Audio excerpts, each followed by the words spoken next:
If a whale is a mammal and a duck is a dinosaur, a woodlouse is a crustacean, poodle is a wolf, and according to ecologistics going down the tree of life, then clearly people are fish. To give you a sense of how much like media and Jurassic Park and other things can influence your perception of what an animal looks like. What colour's a crocodile? Green. Don't think about it. Just say immediately what colour's a crocodile. What was the first colour that came to your mind? This is green, yeah. It's green, isn't it? Yeah. The ancient Egyptians drew crocodiles as greens. Every single cartoon you would have seen a crocodile, it's green.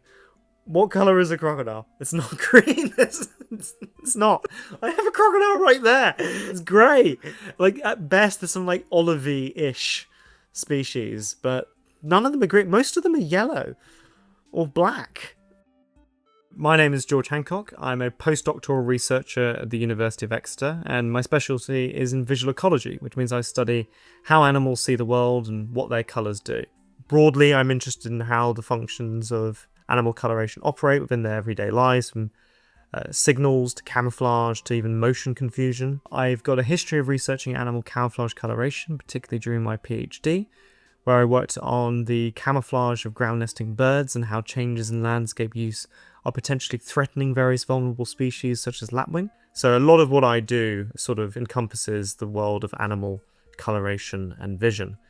And this immediately sort of applies into the wonderful world of paleontology, because what greater question is there than what colour were dinosaurs? How did dinosaurs pattern themselves? But I've started work on what I call the Camouflage Dinosaur Project, which combines video games. My love of video games. I used to work on Minecraft mods such as the Fossils and Archaeology mod, but using games and using our understanding of modern day mechanisms of measuring camouflage, of how animals see the world, to reconstruct the mechanisms which dinosaurs and other animals might hide in given environments. Virtual environments for video games and for film provide an enormous potential for visual ecology because the amount of control they give you over the habitat.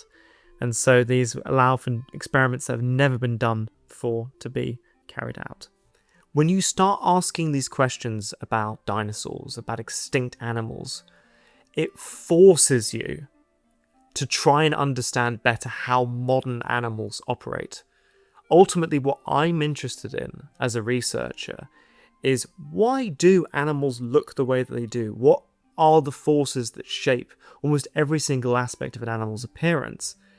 And when you start looking back to extinct species, you really need to have a thorough understanding of the ecological drivers of what makes animals look the way that they do before you can make predictions about what extinct animals looked like. And so that's how my sort of area of expertise ties into what we're hopefully going to be talking about today, which is, how could you hide a Tyrannosaurus? Now, I know that paleontologists love this question. There's another podcast, Terrible Lizards, where two paleontologists, Dr. Andre Rao and Dave Hone, had an argument about T.Rex hiding and whether or not T.Rex was an ambush predator. So there's clearly interest there. And ultimately it sort of comes down to a few major points and major questions, which is, does an animal like T-Rex need to hide? Is there something about its ecology that drives the evolution of camouflage or cryptic behaviour? Because Tyrannosaurus was, as far as we were, the largest terrestrial predator within its environment. It was one of the largest terrestrial predators to ever exist, if not the largest, at least in terms of weight. Does an animal that's so big, so powerful, so awesome need to hide as part of its lifestyle? And then, if you're that big, were you too big to hide? Are you going to stop investing in camouflage? Are you going to stop using this sort of strategy as part of how you survive because you're simply too big to hide? I've got a lovely illustration of a T-Rex here from the game Prehistoric Kingdom, and as you can see, this T-Rex is doing quite a bad job of hiding in this current scene. Ultimately then, it's like, okay, so if they were investing in camouflage, how would they do it? Is there something about T-Rex's body shape and the environment that lives in that informs the kind of patterns that it would have? Well, these are ultimately questions of ecology and of mechanism. So what are the mechanisms which animals can hide, and what are the ecological drivers of different forms of camouflage? As for the evidence in terms of how we can try and reconstruct dinosaurs, such as T-Rex, Well, there's three main sources of evidence we can use. There's ecological patterns, so we can look at the broad sweep of what modern animals do, see what drives particular colorations, and then apply those to dinosaurs. We can look at their closest living relatives. As would have been discussed in the previous episode, dinosaurs were archosaurs. There are two main living groups of archosaurs today, which are birds and crocodilians, and we can look at those groups and try and interpolate what they do. And lastly, we can actually look at the fossil record in some instances. There are a few examples of colorations that are preserved in dinosaurs. Can we look at any modern analogues for T-Rex? Not really. Our largest forest predator is the brown bear. You almost don't realise how much smaller they are until you put them next to each other on a size chart. Like Tyrannosaurus is absolutely giant. Trying to compare what patterns work for a bear would be very difficult to do. Also, bears are mammals. Mammals have a far restricted colour pattern diversity compared to that of reptiles and birds. If we come back to the phylogeny of dinosaurs again, we can look at birds and crocodilians as the closest living relatives of dinosaurs. It's worth noting that it's quite difficult to actually use these two instances to try and understand dinosaurs for two main reasons. One, birds fly, which means you can get away with having these really elaborate signals without it being at the massive cost to your survival. An animal like a peacock, the males are incredibly flamboyant, they've got this giant tail, they're actually quite good at flying. And as soon as a predator comes after them, they can just take up into a tree, and that more than halves the number of predator species that can actually attack you in those instances. Meanwhile, crocodilians, it's the other end that's the problem. They're almost all, well, they are pretty much all semi-aquatic or aquatic, and so their ecology is also different from that of dinosaurs. But we can still look at it to an extent. And lastly, you can look at the fossil record. So we do have some instances of coloration preserved in dinosaurs. This was first identified with fossil feathers, where if you look at them under electron microscope, it turns out in darker regions of these fossils, you have the same shape, the same structure that you have for what are known as melanosomes. So melanosomes are a type of organelle, same as how mitochondria, the powerhouse of the cell, is a type of organelle. And these organelles are used to store melanins, which is a type of pigment. So for certain dinosaur species, such as Anchiornis, we can reconstruct their coloration by looking at the distribution and shapes of their melanosomes. So rod-shaped melanosomes are associated with eumelanin, which is a blue-black colour, and spherical-shaped melanosomes are associated with pheomelanin, which is a reddy-brown colour. So think of the sort of like rougey pelts that you get in various different mammal species. That's because of pheomelanin. And then if you put all that together, you can reconstruct the colour of certain dinosaurs. But this is really limited. There's only a handful of species where we actually have preservation good enough in order to identify the coloration of them. I think it's really important to get across to everyone what is camouflage and how does it actually operate to begin with. So here's just one quick example, which is if we look across the phylogeny of cats, if they live in a more closed habitat, so a habitat that's more dense, that has more 3D structures, has more complex shadows because the light is interacting with all these 3D objects such as trees, they're more likely to have contrasting and complex patterns than cats that live in more open habitats. This is actually particularly the case for arboreal cats, cats that climb trees. So there's something about living in that habitat that drives that patterning. Camouflage is one of the most diverse and present adaptations within the natural world. Every single major animal group has camouflaged individuals. Camouflage is even present in some plant species. There are plants that pretend to be stones to avoid being predated by herbivores. So it's a really common adaptation within the natural world. And it's really common for a very simple reason, is predators don't want to be detected by their prey. They want to be able to sneak up on them. They want to be able to successfully capture them. Meanwhile, prey don't want to be spotted by their predators, because believe it or not, being eaten is very bad to your survival, and evolution selects for those that survive. Camouflage kind of operates within a continuum. So we have background matching, which is probably the most obvious example of camouflage. Animals tend to look like the backgrounds they live on. There's a really iconic example of this actually, which is that of the Florida beach mouse. So Florida beach mice live across this, what's known as an ecocline. It's where the habitat they live on is undergoing a gradient, and that gradient is in substrate colour. So as you go further north, the dirt that they're living on is darker, and the mice get darker. And that's not even across species, that's within an individual species that you're getting this variation. Then if we move across the spectrum more towards recognition, we get disruptive coloration. So disruptive coloration uses really complex and contrasting patterning in order to break up the outline of an animal.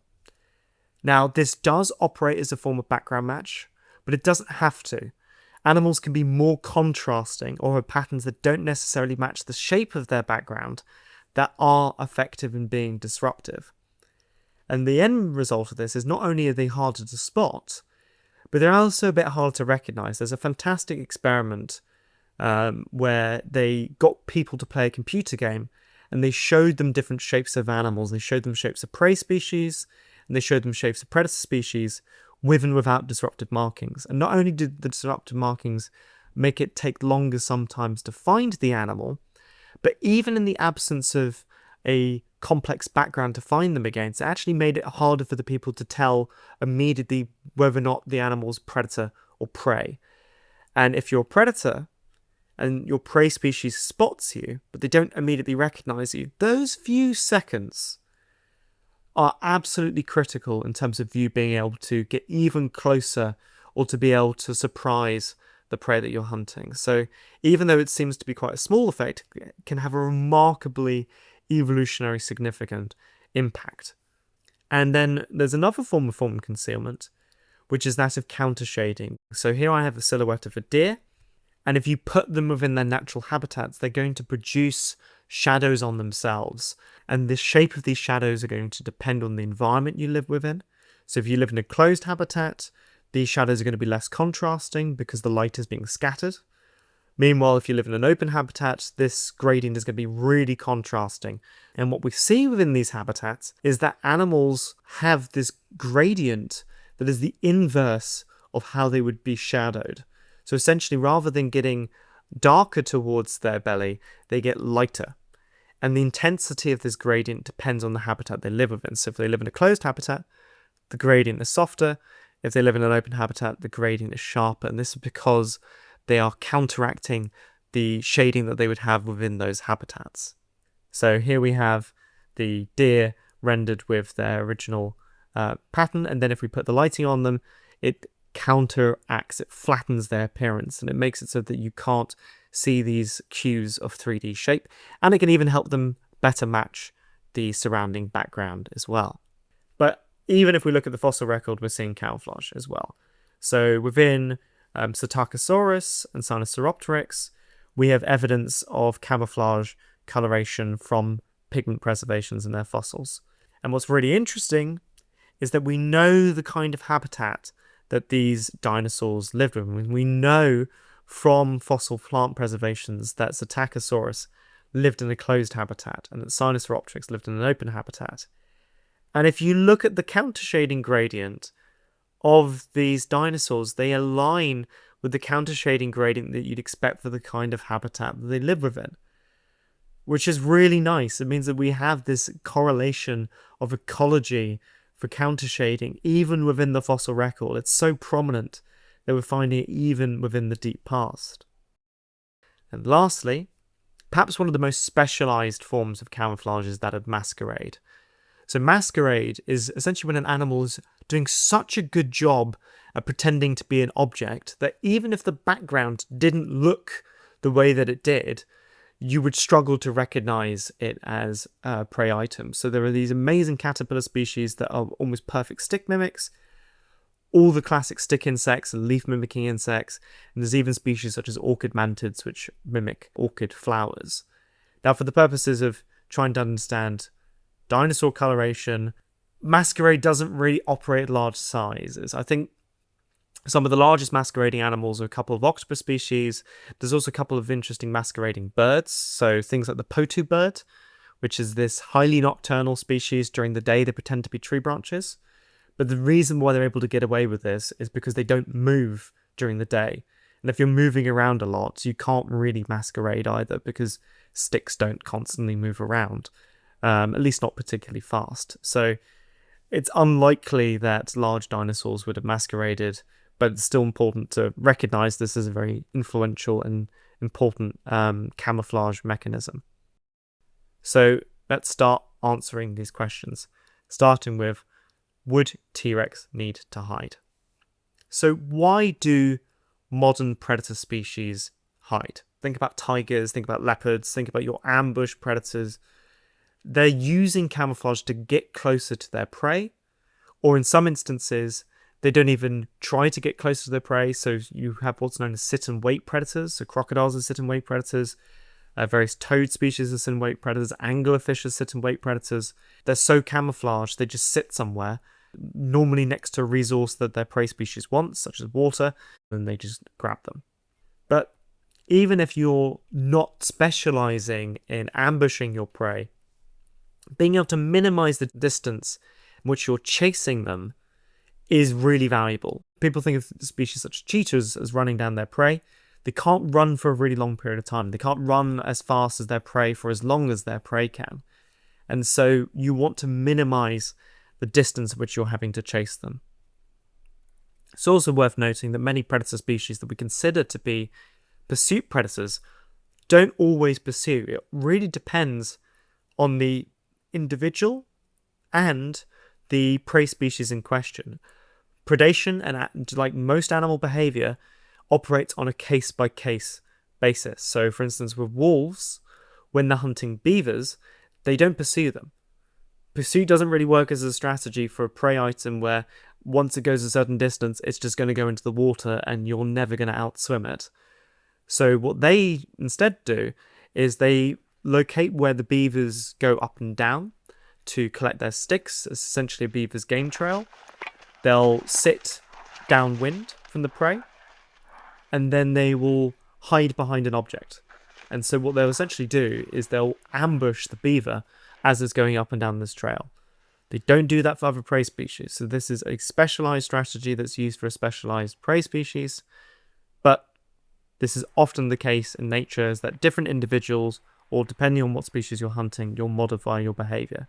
Things like cheetah and lion aren't always hunting gazelle. They're often actually hunting much smaller prey. So for instance, cheetah often hunt African hares, and for those they will ambush them. So camouflage is very important to predation, but it's also worth noting that camouflage is really useful in just living your everyday life. If you're a predator, you don't want to be constantly harassed by other predators, especially if you're entering their territory. So you don't want to be attacked by every other tiger in your habitat if you're a tiger. You also don't want to be harassed by all the bears that are around. So being camouflaged is going to reduce the number of hostile encounters that you have with these individuals. And really importantly to remember is that many predator species are really vulnerable at certain stages of their lives. They're vulnerable when they're sleeping, and they're especially vulnerable when they're juveniles. So the thing about babies is, especially for animal groups where there's very little parental care, or minimal parental care, is that you are prey for so many more species than you will be as an adult.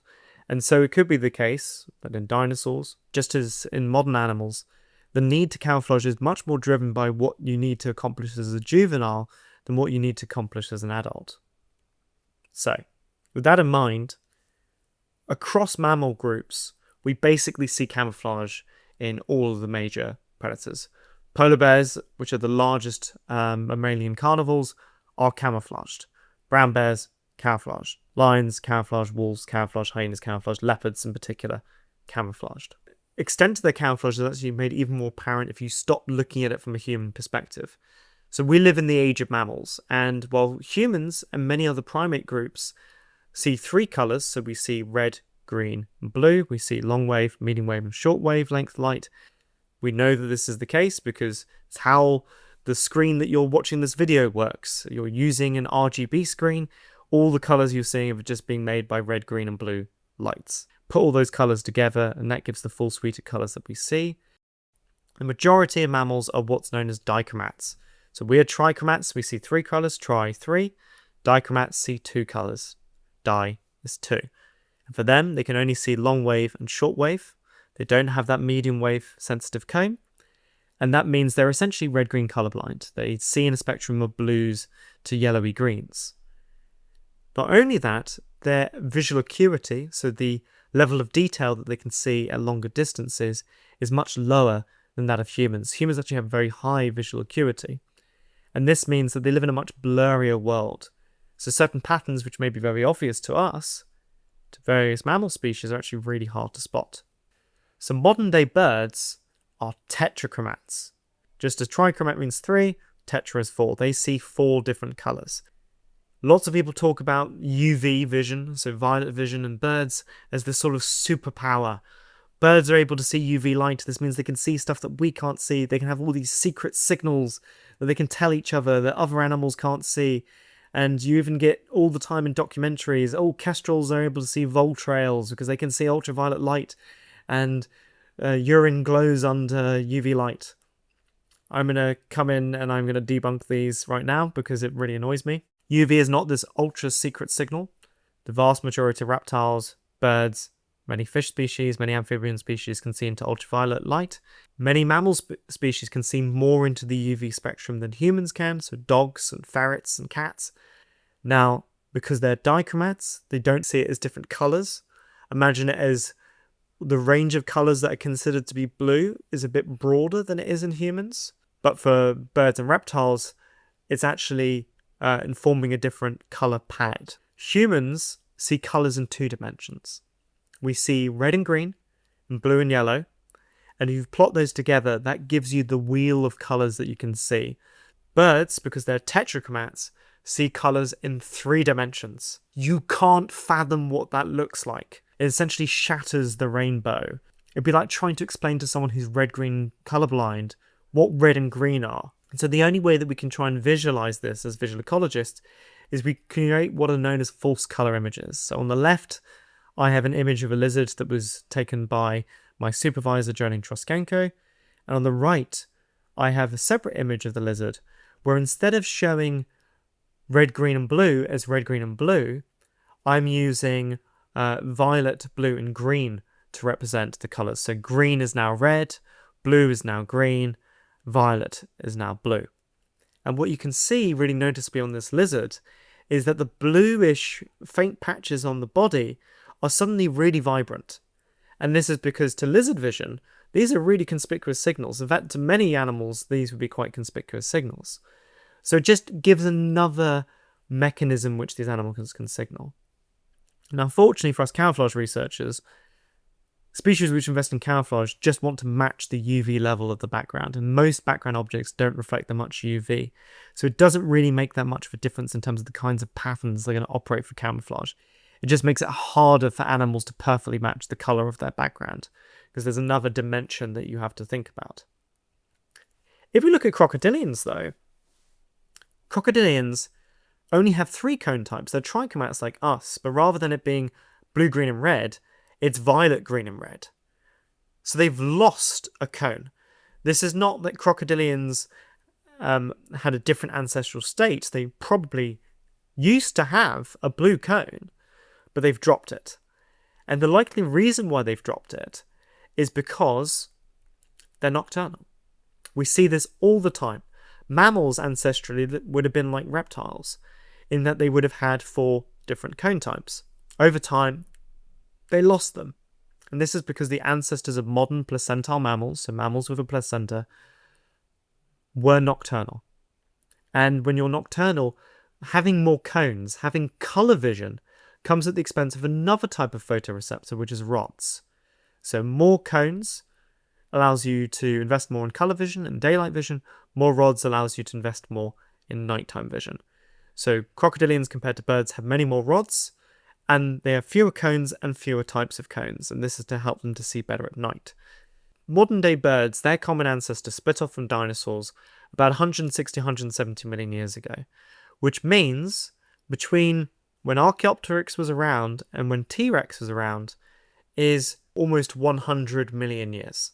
Given how in that amount of time, not only have crocodilians lost cones, But many bird species have lost cones. Certain nocturnal species, owls, have lost cones. But even species have evolved different types of cones, so some birds can see more into the UV spectrum than others. You're getting this diversity of vision. There's no reason to suggest that dinosaurs weren't investing in different kinds of vision, just as modern-day mammals and modern-day birds and modern-day reptiles do. Dinosaurs were probably really diverse in terms of how they could see the world. But we'll never know. The kinds of experiments that you do to understand colour vision are impossible to do with dinosaur fossils.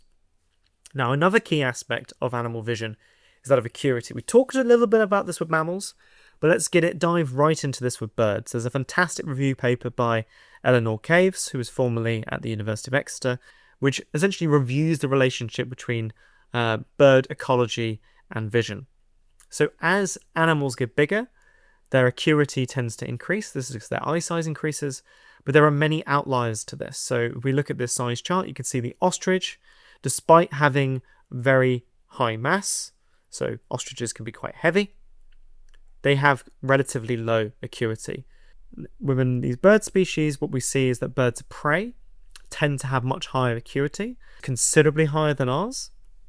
Meanwhile, species such as chickens, for an animal of that size, is pretty impressive, but it's about on par with what a dog can see. So it's almost a tenth of what our vision is able to do. Crocodilians also fit within this. They have quite poor vision for an animal of their size, but they don't have particularly big eyes either, and their vision is on par with that of a dog's. Now, if we sort of think about this from a dinosaur perspective, dinosaurs were really big, and so potentially had really high acuity. Tyrannosaurus Rex had some of, if not the largest eyes of any terrestrial animal to ever live, which is quite an impressive feat. There are some limitations that eye size introduces when it comes to acuity. So as your eyes get really big, similar to camera lenses, you risk getting what's known as chromatic aberration, which is where colours start to separate into their individual colour channels. You're essentially getting refraction within the eye.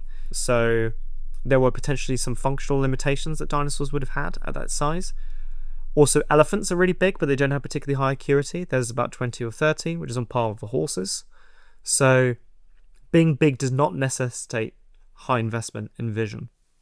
So acuity is one thing, but more recent research, including research done by my supervisor Jolien, has exposed contrast sensitivity as perhaps one of the biggest differences between birds and mammals. So humans are actually really good at discriminating very small objects and very similarly coloured objects. Ask anyone who does artwork or model painting, who's been to a paint store, be it a games workshop or an arts and crafts store, and you're actually really good at discriminating very subtle differences in shade and hue. It's why if you accidentally change your paint mix, it can be an absolute nightmare when you're repainting a wall, because everyone can see that very subtle change in shade. It turns out birds are really bad at doing this. They actually need a much greater difference in luminance of colour or hue of colour for them to actually tell them apart. And this is what's known as contrast sensitivity. And we can render this. So here I have a Tyrannosaurus from prehistoric kingdom, and I can render it with a model for avian contrast sensitivity. And what we see is almost all the fine detail is disappearing. The patterning on the jaw disappears, the individual scales disappear, the texture on the ground disappears, and it's making the patterns on the body, particularly the disruptive patterns on the tail of this render, much more prominent. So this potentially influences the way that camouflage evolves within modern animals from an avian perspective. But let's look at the dinosaurs' relatives and why they are camouflaged and whether they are camouflaged. Crocodilians. Pretty much all of them are camouflaged to some extent because they are ambush predators. A number of the dwarf caimans, dwarf crocodiles, Cuban crocodiles, they hunt on land as well, and so they do ambush and stalk their prey. We've come to birds. The vast majority of birds of prey are camouflaged. Some of them are more camouflaged than others, so owl species in particular are very camouflaged. There's something about being nocturnal that tends to make animals invest more in camouflage, potentially because nocturnal animals don't need to bother with visual signals in the same way. There's no point being really brightly coloured in order to attract a mate if your mate can't see the colours because it's night. but also because they basically stand still during the day, you can invest in really extreme camouflage because your motion isn't going to break that camouflage. And we see examples of this extreme camouflage investment in gecko species. So tree geckos have really high investment in background matching because they are also nocturnal and they basically sit still during the day. Moths are probably the best example of this. There are some exceptions though in birds of prey when it comes to camouflage. So various fish eagles have these really bright heads, so things such as bald eagles have these bright white colorations. These are potentially to disrupt that outline when they're pouncing down upon the fish that they're hunting. Meanwhile, you do also have species such as secretary birds, which are just a bit odd, and I'll get into a bit more about why they're odd in a second. It's also worth noting that non-bird of prey species also invest a lot in camouflage. So most ground nesting birds are quite camouflaged. They're especially camouflaged as eggs and as chicks. So huge range of ground nesting birds have really camouflaged chicks. And they don't have the advantage of being in a nice nest up in a tree to escape from predators. And various ground hunting birds that aren't birds of prey, such as roadrunners, also are quite cryptic in their patterning. So there's a huge range of camouflage across birds of prey. There are a few other considerations that we come into when we look at reptiles and birds. One is that they change in coloration a lot more than mammals do with their ontogeny. So ontogeny is a phrase for animals' development. So if we look at bald eagles again, for instance, when they're half a year old, they're physically mature. So the size of an adult, but sexually they're not. So they're not going to be reproducing. They're not mature from a reproductive standpoint until they're about 4.5, 5 years old. And during this time period, they change coloration. They go from being this much more cryptic pattern, or at least what looks like it's more cryptic to us, and then they become this sort of adult plumage. And this could be just to signify whether or not they are mature, but it could also be that as a juvenile, you need to invest more in camouflage than you do as an adult. If we look at crocodilians, we see this variation in appearance as they grow up. This is much more of a continuous rather than abrupt change because they don't molt like birds do. But many crocodile species and alligator species, such as this American alligator here, seem to become less contrasting in pattern as they get older. As for why this is, we're not certain, but there are a couple of hypotheses we'll come into later. Other things to consider is that birds are often much more sexually dimorphic in their appearance than mammals are. Within dinosaurs, sexual dimorphism is a bit complicated. We have next to no evidence of skeletal sexual dimorphism in dinosaurs. As for coloration or for soft body ornamentation, we don't know because they don't preserve. And so it's hard to gauge whether or not the males of dinosaurs are investing less or more in camouflage than their female counterparts. And then there are a couple of non-cryptic species, such as secretary birds. Secretary birds are very often used as a model for dinosaurs. There's lots of paleo art that likes to use secretary bird patterns. Secretary birds are really cool. They look dinosaur-like, they're big, they have long tails, but they have a really unique ecology. They roost on top of trees, they fly and they're able to escape predators really easily, but they hunt highly venomous snakes, and it seems to be the case that they're using these highly contrasting patterns on their legs and on their wings in order to distract the snake when they're kicking them and when they're hunting them, which means the only real bit of them that's not camouflaged is the sort of red face. And we do get in a few different bird of prey species these sort of red coloured faces, which seem to be a display feature. But overall, the reason why they're not camouflaged is because if you're hunting prey that's in tall grass, your prey aren't going to see you particularly well anyway. And in fact, species which flush small insects when they're hunting them don't tend to invest in perfect camouflage because they actually want to flush their prey. There's a hilarious study where they essentially created a robo dinosaur called Ipteryx, and they passed it over small crickets and locust-like insects. And it turns out if you have striped and contrasting patterns, it makes them much more likely to flee from the predator, which is what they want. They want them to expose themselves so they can catch them. So they're actually trying to break the camouflage of the prey that they're hunting. So, would T-Rex need to, or more specifically, would T-Rex want to hide? The answer to that is yes, probably, because the vast majority of modern predators camouflage, and especially because T-Rex would have been orders of magnitude smaller as a juvenile, and would likely have needed to protect itself from predators such as other theropod dinosaurs that were around at the time and from other Tyrannosauruses. So, was T-Rex too big to hide? If we look at modern-day large mammals, they seem to invest less in camouflage than their smaller counterparts. So if we look at African buffalo, rhinoceroses, elephants, they don't have what we'd associate as being particularly camouflage patterns. Why is this? Many large mammals tend to invest in having shorter or non-existent hair, and mammal pattern production is very restricted to what your hair is producing. So elephants might be limited in terms of the patterns they're able to make because they're just relying on their skin. Another part is it could be a predation risk. If you don't have a large number of predators that come after you, you might simply not need to invest in camouflage. And we see this for countershading in mammals. So as you get bigger, as your mass increases as a mammal, the level of countershading drops. Now, there are a few caveats to this analysis. One is that some of the largest mammals, such as moose, live in a forested habitat. And as we've discussed earlier, forested species don't tend to have a strong countershading as open habitat species. The other caveat is that it's done by weight. And one of the largest animals in terms of height, so in terms of the actual area of a scene that it's covering, which is what matters for camouflage, is how big you are from an area perspective. And giraffes seem to invest in camouflage compared to other large mammals, partly because they retain their fur. And so they have these really disruptive markings, and if you look closely, you can see there's a countershading gradient. And in fact, it's made even more obvious by this wonderful example of this genetic freak, which is a rare mutation for a giraffe which does not have the patterning. So the patterning hasn't radiated out, and you can see really clearly that this giraffe is countershaded. Even within extinct dinosaurs, we've got rule breakers. So if you look at Borealis pelta, which is one of the largest, in fact, it's the largest specimen that we have colour preservations for, they fit right within the size range of the largest modern-day mammals, and they're countershaded, and they have these camouflage patterns.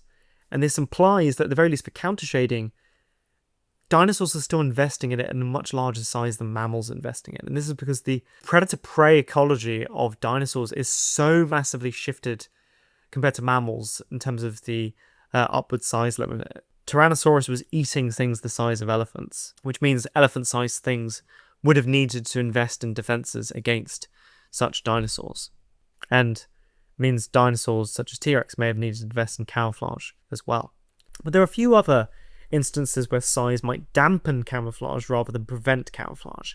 As you get bigger, as your area increases, larger animals tend to move around more, and that means that they're interacting with more diverse backgrounds. The more variable your background appearance is, the harder it is to match.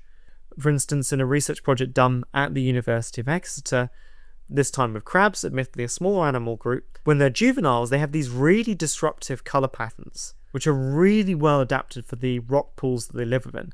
As they get bigger, they start moving out of the rock pools and into more diverse habitats, including mudflats.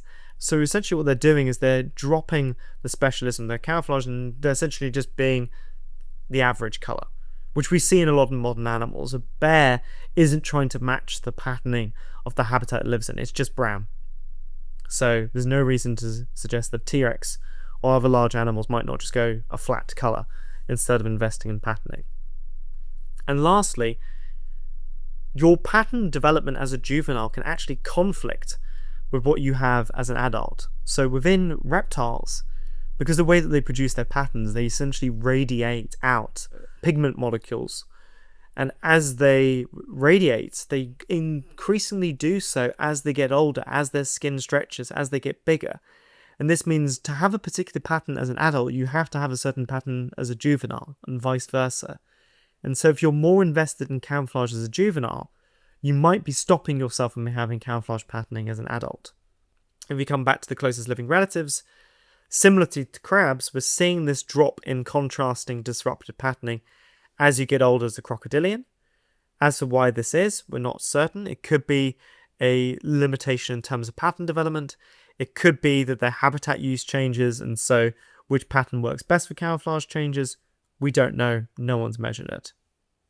It's also worth noting that juvenile crocodilians have been demonstrated, at least for crocodiles and gharials, to change their colour depending on the luminance of their background. So, while we often think of things such as chameleons and cephalopods, so octopus and cuttlefish, as being these sort of masters of camouflage, they're the ones that change their colour. Lots of animals can actually do this. Reptiles, amphibians, fish, some insect species, many of them are able to change their luminance. So rather than changing their colour, they're changing their lightness and darkness just by shifting pigments around. So we know that juvenile crocodilians can do this. For some reason alligators can't. We don't know why. For adults, we know that they are at least able to change colour, because they've been observed doing it in captivity for thermoregulation. So when they want to get warm, they go darker. When they want to cool down, they go lighter. It's much harder to do behavioural experiments with adult crocodiles because they're going to try and eat you. And that gets in the way of experiments. So was T-Rex too big to hide? Probably not. At the very least, not enough to stop investing in some level of countershading and of just matching the average colour of the background. If you're this big, you can't just hide out in the open. You need to change your behaviour. You need to take advantage of the 3D surrounds of your terrain. And we see this within large animals, is that they don't just stand out in the middle of the open, particularly if they're trying to avoid predators or if they're trying to sneak up on their prey. So, how should we pattern a T-Rex? How can we pattern a T-Rex? We have all this information. We can start to make reasonable predictions. So we know that the vast majority of patterns of modern-day land vertebrates are produced by what's known as reaction diffusion equations, also known as Turing patterns. First proposed by Alan Turing, the famous codebreaker, these equations are now very commonly used in chemistry to predict the migration and movement of molecules. It just so happens that they can also produce the vast majority of animal patterns. All you're doing is you're just changing 2 or 3 different variables and you're able to produce this really wide space of animal patterning. We can run simulations and make predictions about how the environment is going to influence camouflage. And this was something I did during my PhD. Think about the whole diversity of different animal patterns. What we can do is we can produce a population of potential solutions, a population of potential camouflage methods. We can place them under selection. So which patterns are more camouflaged? Those ones survive. They then get to reproduce, recombine, producing new patterns. And we apply mutation just to maintain some genetic diversity. And we can loop this process again and again and again. We can separate the pattern production between the head, body, and tail. So we can look at how these different regions undergo different changes depending on selection, and potentially ask the question of what patterning would actually work best for camouflage for something the size of a T-Rex in its habitat. But to do this, we need to actually be able to stick a T-Rex in its natural environment. And so I was able to work with Prehistoric Kingdom in order to render dinosaurs within their natural scenes. So here I have a statue of a Tyrannosaurus, and then I can render whatever pattern I want onto it. So here I have a diversity of what I call impossible Impossibilosauruses. They're patterns that aren't necessarily going to exist because they would never have evolved under selection, but they are starting range of patterns. We can then quantify the camouflage using visual models. So things that are glowing within this image are more conspicuous within bird vision than things that aren't glowing. And then over 100 generations, we can evolve selecting for the ones which have the lowest salience, so essentially have the most camouflage, and keep going. And this is what we get after 100 generations.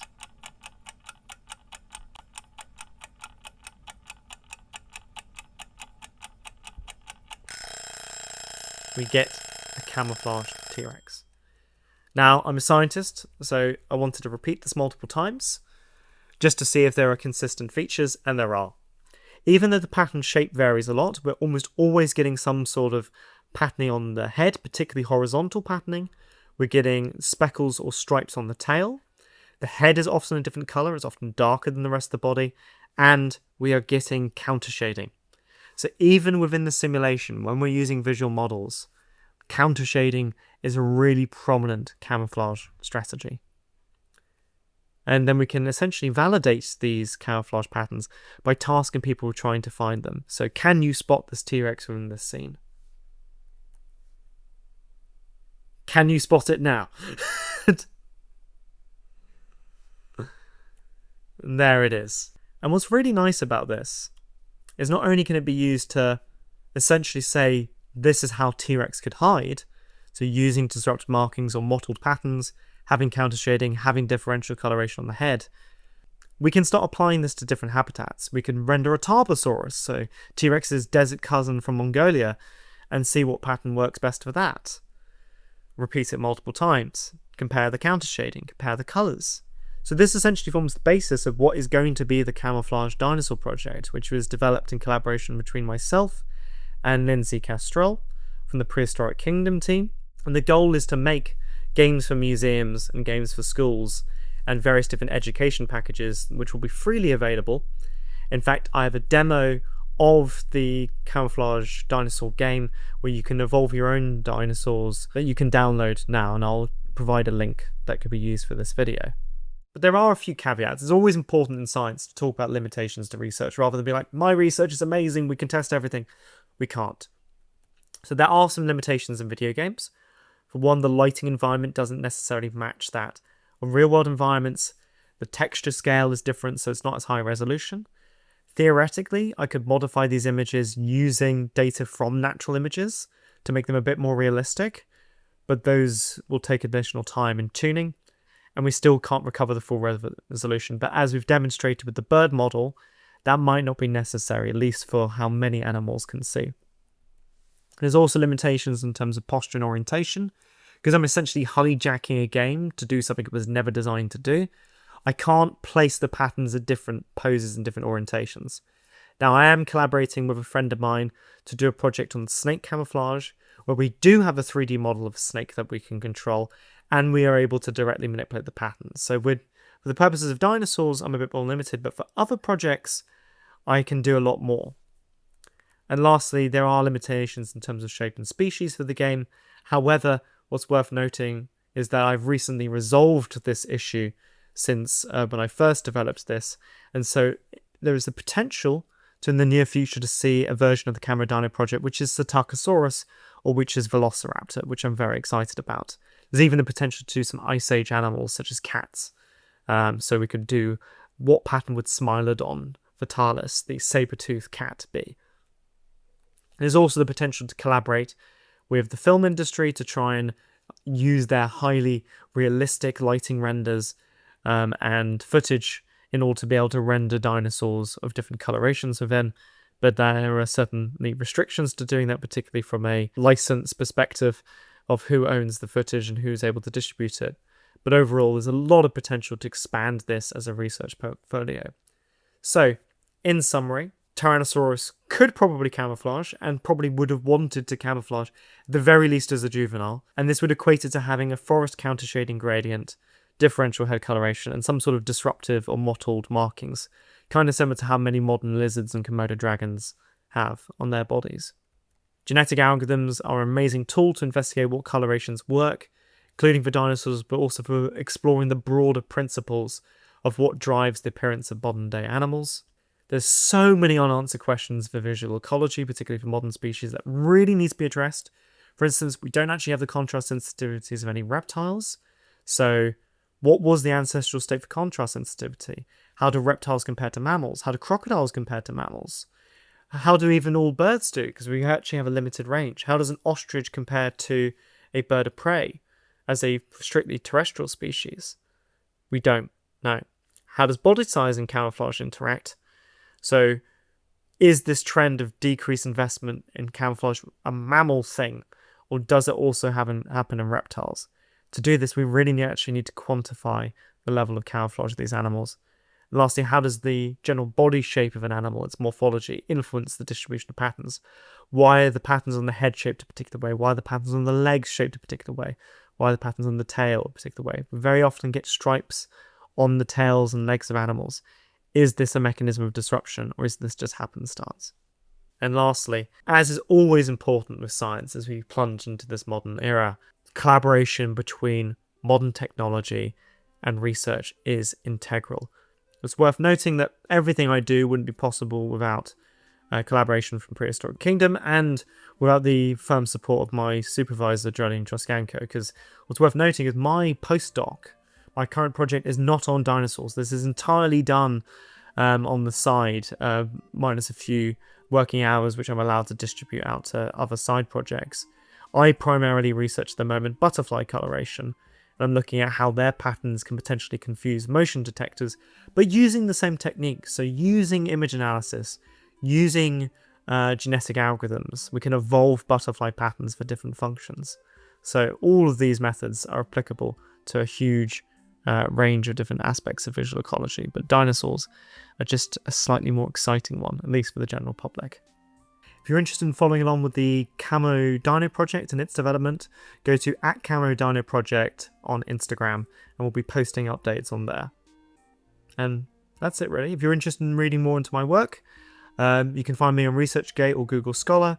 All of my papers are open access, which means if you're interested in the Camouflage Evolution Toolbox, if you're interested in my work on lighting and scene statistics, hell, I even have an experiment where we painted wind turbines different patterns on a video game and showed them to birds. So you can look at that experiment. Turns out birds don't like warning colours. Like if you paint them like a coral snake, birds hate it. So you can look at that kind of thing. So I don't just do camouflage from all aspects of visual ecology. It's been awesome talking to you, and thank you for having me on the show. George, it's been a great subject. Thanks for talking about it so in depth. And yeah, chat soon. Cheers.